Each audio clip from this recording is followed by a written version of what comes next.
नमस्कार विद्यार्थी मित्रांनो आणि शिक्षक बंधू भगिनींनो, कालच्या व्हिडिओमध्ये आपण शब्दांच्या एकूण 8 जाती बघितल्या होत्या. या सर्व जाती अविकारी आणि विकारी या गटात मोडतात. विकारी शब्द म्हणजे ज्या शब्दांवर लिंग, वचन, विभक्ती यांचा परिणाम होऊन त्यांच्यामध्ये बदल होतो असे शब्द. विकारी शब्दांमध्ये नामे, सर्वनाम, विशेषण आणि क्रियापद यांचा समावेश होतो. अविकारी शब्द म्हणजे ज्या शब्दांवर लिंग, वचन, विभक्ती यांचा कुठलाही परिणाम होत नाही अशा शब्दांना अविकारी शब्द असे म्हणतात. या अविकारी शब्दांमध्ये क्रियाविशेषण, शब्दयोगी अव्यय, उभयान्वी अव्यय आणि केवळ प्रयोगी अव्यय यांचा समावेश होतो. हे सर्व घटक आपण कालच्या व्हिडिओमध्ये सविस्तरपणे बघितलेले आहेत. आज आपण नामे या टॉपिकला सुरुवात करणार आहोत. तर सुरुवातीला आपण नामेची व्याख्या बघूया. नाम म्हणजे काय? नाम कशाला म्हणायचं? मराठीत नाम म्हणजे काय? नामे प्रत्यक्षात असणाऱ्या किंवा कल्पनेने जाणलेल्या वस्तूंना. प्रत्यक्षात असणाऱ्या म्हणजे आपल्या डोळ्यांना दिसणाऱ्या वस्तूंना काय म्हणायचं? नाम म्हणायचं. किंवा कल्पनेने जाणलेल्या म्हणजे काय? कल्पना विलास म्हणजे जे दिसत नाहीत आपल्याला पण आपण त्यांना काही नावं दिलेली आहेत. उदाहरणार्थ स्वर्ग, देव, राक्षस अशा गोष्टी. त्याला आपण काय म्हणतो? कल्पना विलास. म्हणजे आपल्या कल्पनेने तयार केलेल्या वस्तू आहेत, त्यांना आपण काय म्हणतो? नाव म्हणतो. किंवा त्यांच्या गुणधर्मांना, कोणाच्या?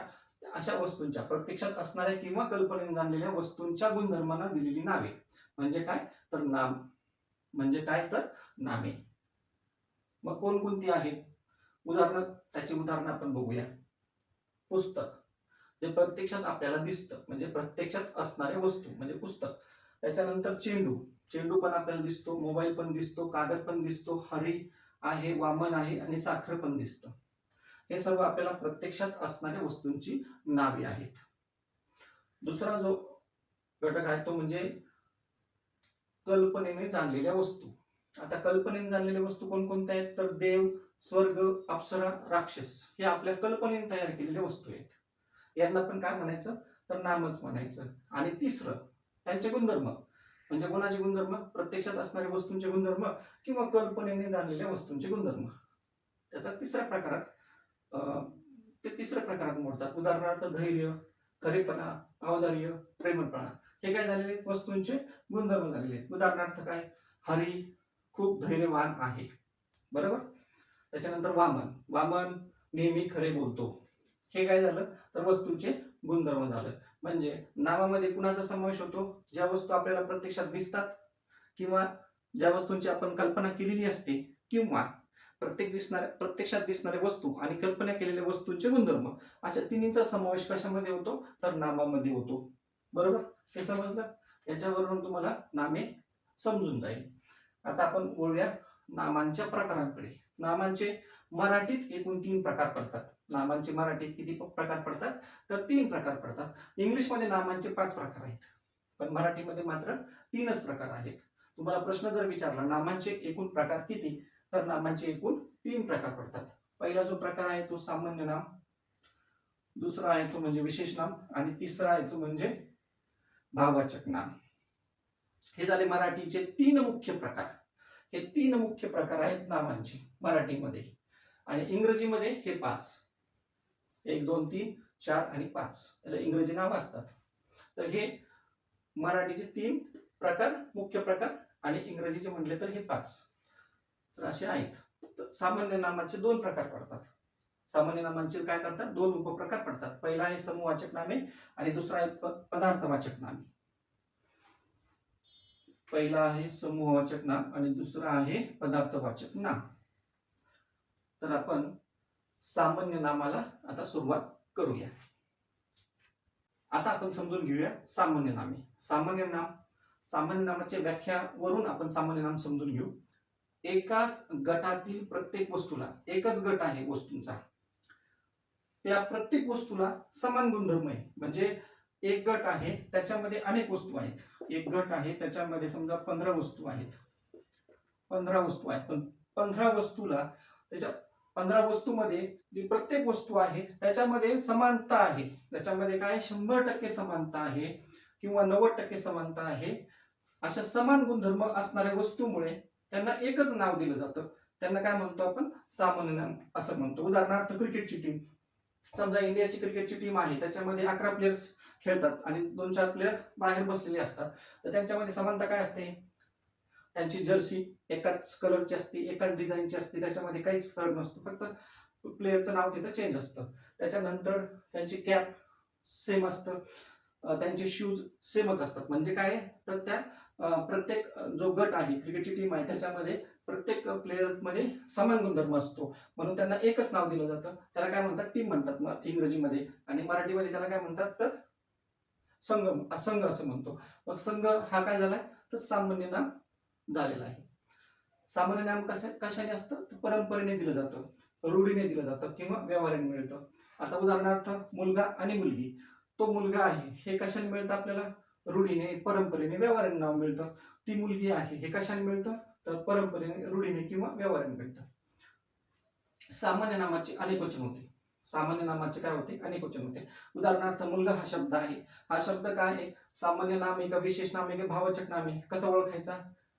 तर याचा आधी काय करायचं? अनेक वचन होतं का बघायचं. अनेक वचन होतं घ्यायचं.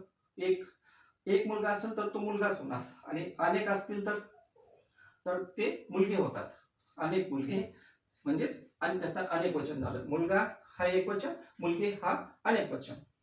घर एक वचन, घरे अनेक वचन. शाळा एक वचन, शाळा अनेक वचन.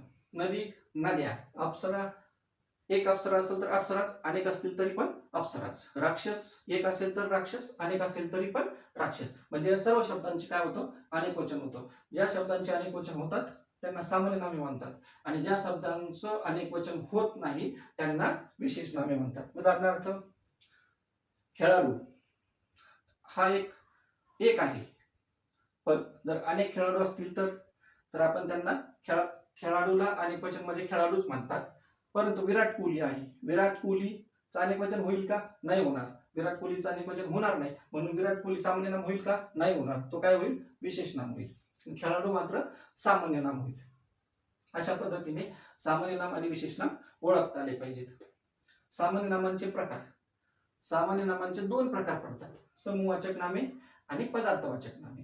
आता समूहवाचक नामे म्हणजे काय? त्यांचा समूह असतो, एक गठ्ठा असतात, त्यांना आपण काय म्हणतो? समूहवाचक नामे. म्हणजे उदाहरणार्थ क्रिकेटचा संघ, कळप, ढीग हे जे आहेत हे समूह, यांचा समूह असतो, एकत्रीकरण असतं, एकाच गुणधर्माच्या वस्तूंचा समूह असतो, त्यांना आपण काय म्हणतो? समूह नामे म्हणतो. पदार्थवाचक नामे. पदार्थवाचक नामे म्हणजे काय? ज्या वस्तूंना आपण मोजू शकत नाही, त्यांना ते संख्येत मोजले जात नाहीत. पदार्थवाचक नामे म्हणजे अशा वस्तू ज्या संख्येत मोजले जात नाही, त्यांना मोजण्यासाठी आपल्याला किलोग्रॅम, लिटर, मीटर अशांची आवश्यकता भासते, त्यांना आपण काय म्हणतो? पदार्थवाचक नामे म्हणतो. आपण हे थोडंसं डिटेल घेऊया. समूहवाचक नामे म्हणजे काय? तर समान घटक असतात, त्यांच्यामध्ये समान गुणधर्म असतो, अशा वस्तूंना आपण काय म्हणतो? समूहवाचक नामे म्हणतो. उदाहरणार्थ मुळी, ऊसाची मुळी, त्याच्यामध्ये ऊसच असतो. जुडी, समजा मेथीची जुडी, त्याच्यामध्ये सगळ्या मेथीच असतात. ढिगारा, कळप, हरणांचा कळप असतो, त्याच्यामध्ये सर्व काय असतात? हरणच असतात, त्यांच्यामध्ये काय असतो? समान गुणधर्म असतो. वर्गामध्ये विद्यार्थीच असतात, ते दुसरं कोणताही प्राणी किंवा मोठे व्यक्ती नसतात, त्यांना आपण काय म्हणतो? वर्ग म्हणतो. समान गुणधर्म असतात त्यांच्यामध्ये, त्यांचे वय सेम असतं, युनिफॉर्म असतो, त्यांची बुद्धी तेवढ्याच प्रकारची असते. सैन्य, त्याच्यामध्ये त्यांची कवायत वगैरे असतात. घड, केळींचा घड असतो, समिती असते. तर हे सर्व काय आहेत? तर हे सर्व समूहवाचक नामे आहेत. मला जर प्रश्न विचारला तर समूहवाचक नामे कोणती, तर जी समूह असतो त्यांचं म्हणजे काय असतं? एकत्रीकरण असतं, समान घटकांचं एकत्रीकरण असतं, त्यांना काय म्हणतो? आपण समूहवाचक नामे म्हणतो. आता पदार्थवाचक नामे. पदार्थवाचक नामाची डेफिनेशन आपण मागाशीच बघितली. त्याच्यामध्ये काय आहे? तर अशा वस्तू हे जी आपण संख्येत मोजू शकत नाही, त्यांना मोजण्यासाठी आपल्याला किलोग्रॅम, लिटर, मीटर अशा एककांचा वापर करावा लागतो. उदाहरणार्थ सोने आपण ग्रॅममध्ये मोजतो, तांबे आपण किलोग्रॅममध्ये मोजतो, दूध आपण लिटरमध्ये मोजतो, साखर आपण किलोग्रॅममध्ये मोजतो, कापड आपण मीटरमध्ये मोजतो, हवा आपण प्रेशरमध्ये मोजतो. तर हवा हा शब्द जो आहे हा विज्ञानामध्ये मोडला जातो. हवा हा पदार्थवाचक नामामध्ये त्याला घेतलं जातं, ते भाववाचक नाम नाही, हे लक्षात ठेवा. जर हवा हा शब्द आला आणि तुम्हाला विचारलं तर हवा हा कोणत्या नामाचा प्रकार आहे, तर तो पदार्थवाचक नामाचा प्रकार आहे. कारण हवा आपण मोजतो, हवा काय करतो आपण मोजतो, तो भाववाचक नाम नाही, तेवढं लक्षात ठेवा. आज अशा प्रकारे आपण नामेमधला सामान्य नाम हा प्रकार बघितलेला आहे. धन्यवाद.